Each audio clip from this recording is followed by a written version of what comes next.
Twip. Bonjour et bienvenue sur Alricoscope dans cette nouvelle vidéo, toujours faite avec le cœur et tournée avec les pieds.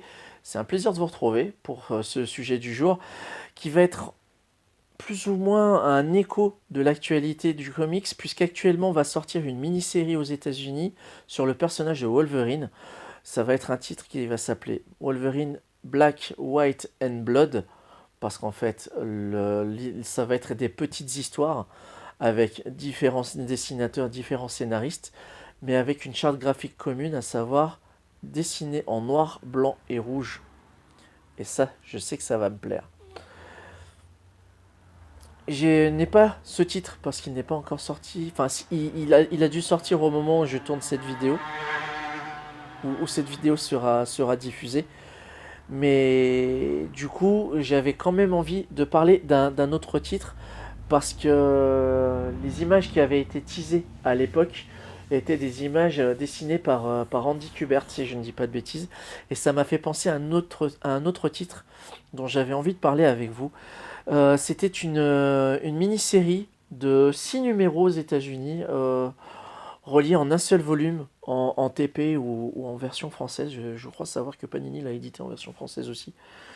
C'était Astonishing Spider-Man and Wolverine par Jason Aaron et Andy Kubert. Pourquoi je vous parle de ce titre aujourd'hui? C'est parce qu'en fait, au-delà du côté buddy movie et fun que pouvait proposer cette histoire, à savoir l'association improbable de Wolverine et de Spidey, euh, parce qu'en fait ils sont en galère, ils se retrouvent dans des délires de voyage dans le temps, de téléportation, et ils vont être obligés de collaborer pour essayer de trouver une solution et de s'en sortir. Jason Aaron livre une histoire qui est oubliable. Franchement, elle est cool. Mais moi, personnellement, elle a été vite lue, vite oubliée. J'ai dû me replonger dedans pour faire cette vidéo. Il y a des choses, il y a des idées assez cool, même si elles auraient mérité d'être davantage exploitées. Mais à côté de ça, moi, c'est surtout de l'objet en lui-même dont je voudrais discuter avec vous aujourd'hui, car là, moi, j'ai une version originale en TPB, qui regroupe donc les 6 numéros. Alors, Andy Kubert, pour celles et ceux qui ne seraient pas familiers avec le style graphique, ça ressemble à ça, hein.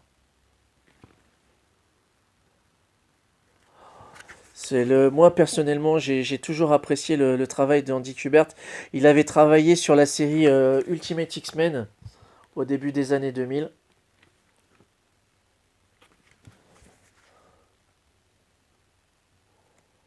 Et notre ami, quand il décidait de mettre en lumière les histoires l'histoire de Jason Aaron, ben, il n'hésitait pas à faire des splash pages, des doubles pages. Et parfois, il fallait faire du très très grand. Et ça a donné lieu à deux passages en particulier, alors qui sont pas vraiment des mini-spoils. Je m'explique.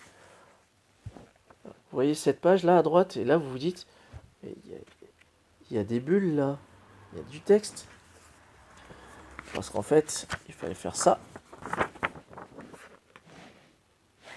Et quand on l'ouvre, ça claque. Ça, ça envoie sévère. L'immensité du truc, je trouve ça énorme. Et quand j'ai vu ça en VO, j'ai fait waouh, c'est ouf. Et quelques mois plus tard, quand il y a eu une version française, et ben en fait, cette même image que je viens de vous montrer, je vous montre un autre.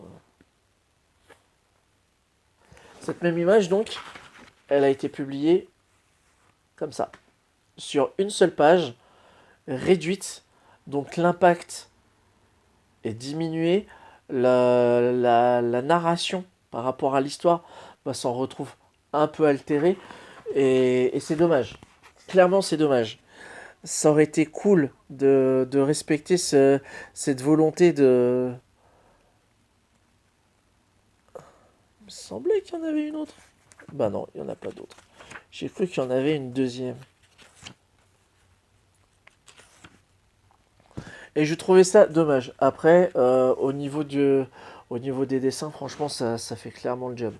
Il y a des trucs super intéressants. Et puis ouais, le côté marrant, le ressort comique du buddy movie, de voir Spider-Man et Wolverine devoir s'associer pour pour pouvoir se tirer d'affaire. Et je trouvais ça plutôt pas mal. Voilà, mon petit conseil du jour, c'est cette petite curiosité. En attendant donc Wolverine Black, White and Blood chez Marvel, c'est de se mettre sur cette petite série Astonishing Spider-Man and Wolverine. C'était donc scénarisé par Jason Aaron et mis en image par Andy Kubert. Vous pouvez trouver ça sur le marché de l'occasion, je pense, sans trop de soucis. Le titre il date de... Alors que je dise pas de bêtises, je crois que c'est 2014. Oh, oh, oh, oh. Ah non, pas du tout. 2011. 2011. Purée, mais où passe le temps, ça va trop vite. Donc voilà, si vous êtes familier avec l'anglais, en revanche, c'est clairement un plus. Moi, c'est davantage pour l'objet, parce que en termes de, comme je vous l'expliquais, le coût des doubles pages, des splash pages et des pages pliables, quoi. Je trouve ça dingo. Moi, je trouve... Refaites des comics comme ça, les gens. Ça, c'est cool. C'est comme la cour des hiboux qui demande une application supplémentaire de devoir tourner le comics pour comprendre ce qui se passe. La cour des hiboux qui est une histoire de Batman. Si vous voulez que j'en parle, faites-moi part dans les... Si vous voulez que j'en parle, faites-moi part dans les commentaires. Je bafouille là, il va falloir que j'arrête. C'était ma petite curiosité du jour, Astonishing Spider-Man Wolverine. Et c'était tout pour moi aujourd'hui. Merci d'avoir regardé cette vidéo jusqu'au bout. À l'heure où je publie cette vidéo, le concours pour les 100 abonnés est toujours en vigueur. Vous avez encore le temps normalement de pouvoir poster en commentaire, je remettrai le lien de la vidéo en question dans la description, en commentaire de la vidéo des 100 abonnés du concours, vous allez avoir la possibilité de remporter l'une des 3 sketch cards, tout est expliqué dessus. Voilà, je suis très curieux de découvrir vos expériences de lecteur en matière de comics. C'est toujours intéressant de voir comment ce média a pu être abordé par d'autres personnes. Voilà. D'ici là, prenez soin de vous, portez-vous bien et on se retrouve très bientôt pour une prochaine vidéo. Plus une funkitude, ciao!